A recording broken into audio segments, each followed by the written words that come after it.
All right, we're here with the Behave Oddly channel.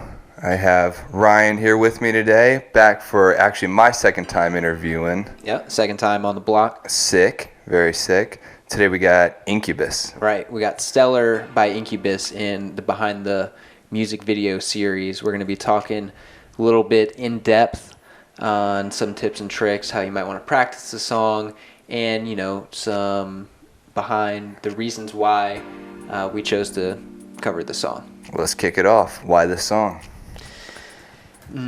This song in particular, I've listened to it for such a long time. I mean, Incubus.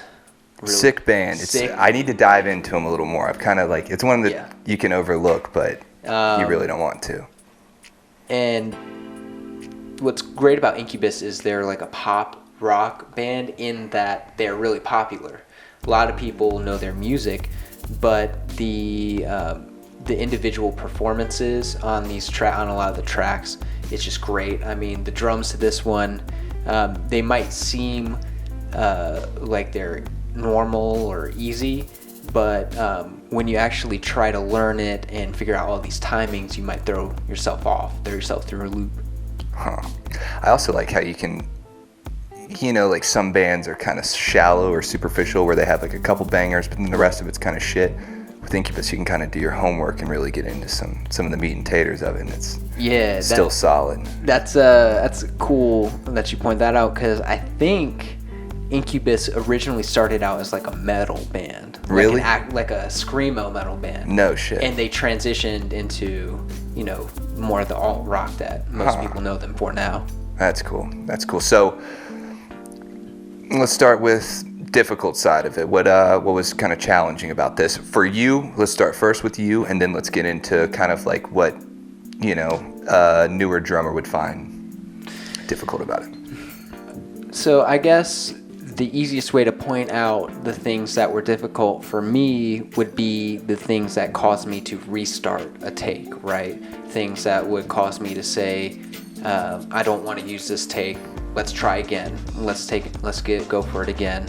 And I noticed that the transitions between the verse and the chorus, where there's a mini build-up, on the snare and low tom, right before you go into the ride, those were really weird for some reason for me to figure out exactly where he started and then when it hopped back into the beat. So timing aspect? Yeah, the timing aspect it was difficult for me to get for there's two transition spots that I'm talking about. So for me, just as an observer, I don't have any experience on the drums or anything. I saw how you would kind of get back to like a neutral state where you're like, cracking the side of the snare and whatever you call it. Oh yeah, it goes neutral, then builds again. Right. So that was pretty tight.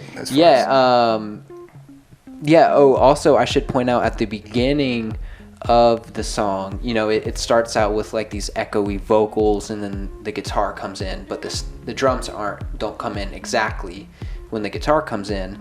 The easiest way to get into the song is you have to count yourself in, or you're gonna come in a little bit too late, for the most part. So definitely remember to count yourself in on this song. Are there any other songs where that would be the case that you can think of just off the top of your head? Where there's some timing issues? Yeah, as far as, at the beginning. There's another song that I'm looking into covering. It's a Revolution song called On My Mind. It's kind of a reggae rock tune. They do kind of a similar thing where they start halfway into, like if you think of the drum part as like a section, they'll start halfway into it, but so they have to repeat themselves. So it's kind of eventually when I cover that song, I'll remember to come back and highlight that. But that's a song to look forward to. Definitely. So as far as give me some pointers for like new drummers. What would what would you suggest or recommend? As far as picking up the song or This song is going to require some foot technique. because a lot of it is built around this one beat where it's just a double kick after a snare. So definitely practice your right foot technique if you're right-handed, and practice going in between those sections that I was talking about, because that's where it can get frustrating. So go back, listen to it, and specific pointer here, the first transition when you start building up is shorter than the second transition. So you're going to be building up on these snare and low tom for a longer period of time on that second transition. So specific pointers, practice your double kick technique, listen to the song a lot, Anything for an advanced drummer? Ooh, advanced drummers, you're going to want to really listen for the intricacies on the hi-hat that he does in the second verse. He plays around with the bells on some of these cymbals, and you're also going to want to listen in for a bunch of the crashes that he throws in. He throws them in on the ands, so you're going to be using both your hands for these crashes. You're going to be all over the place, so be looking out for that. But yeah, those are some advanced tips that I'd say. What was your favorite part of the song? Ooh. Or as far as playing it, not the, Right.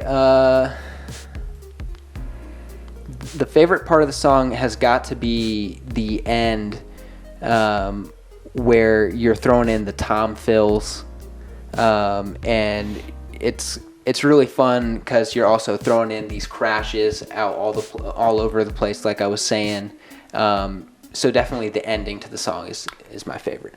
I know we kind of touched on this in the last interview, but as far as let me think how to phrase it, the way the drumming matches up with the rest of the instruments of the song, is it superior to the to the rest of the instruments, or is it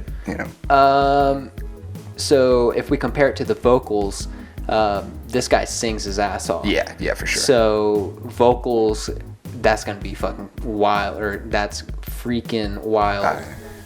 We gotta watch the cussing because we are family friendly on this channel. Absolutely.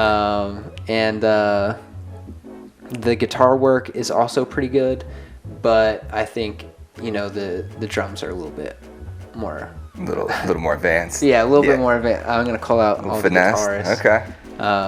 But yeah, we don't talk about bassists on this channel. All right, I hear you. So aside from that Revolution song, Right.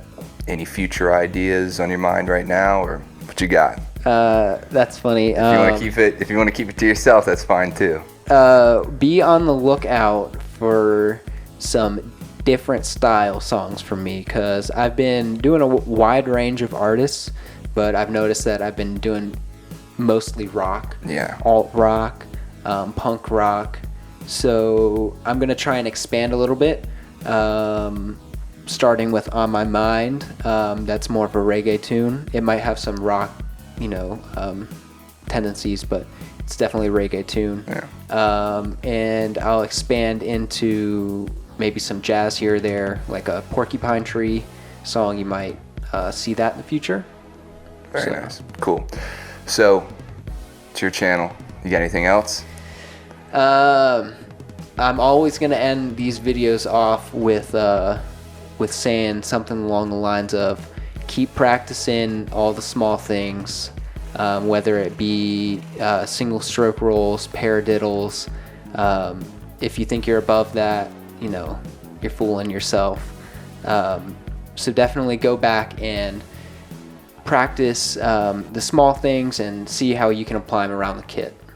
So yeah, I guess that about does it for our interview here on Stellar by Incubus in Behind the Music. I'm signing out. I am Ryan. David. And this is the Behave Oddly channel. See you in the next one.